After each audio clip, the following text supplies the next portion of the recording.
Julien Omblin, si je vous parle d'une compétition artistique internationale et dans laquelle notre pays s'acharne depuis des décennies et suscite parfois l'espoir, mais qui finit bien souvent par nous décevoir, vous répondez forcément.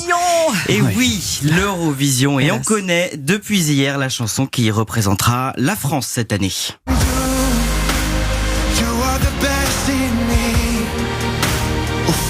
The Best in Me, interprétée par Tom Leb, une chanson made in Sweden, ça veut dire fabriquée en Suède, avec une pincée d'ingrédients français, résume parfaitement le quotidien 20 minutes ce matin.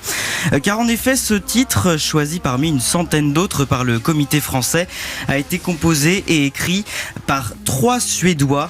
Et pas n'importe lesquels, parmi eux des habitués qui sembleraient détenir le secret du tube qui tape à l'oreille. Il y a d'abord Thomas Jesson et Peter Bostrom, connus notamment pour avoir fait gagner leur pays avec la chanson Euphoria, c'était en 2012. Ça réveille des souvenirs chez Omblin. C'est un monde à part, l'Eurovision. Hein. Ouais, c'est une autre dimension. Ouais, c'est autre chose. Hein. Et c'est pour ça. Mais ça marche à chaque fois. Mais c'est toujours le même type de musique qui gagne. Je suis d'accord avec ça. Il y a des musiques qu'on ne retrouve que là-bas, mais c'est pour les initiés. Alors s'ajoute à ce duo le chanteur suédois John Lundvik.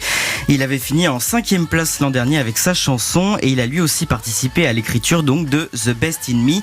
Pour remettre tout ça à la sauce française, l'ancien candidat Amir et Tom Leb donc signent les couplets en français. Petite anecdote, cette chanson en kit, vous l'aurez compris, a été choisie avant son interprète, le chanteur de 30 ans, Belle Gueule, avec une chanson donc en français et en anglais. Alors est-ce que tous ces ingrédients vont enfin nous permettre de nous hisser en haut du classement? Réponse aux Pays-Bas en mai prochain.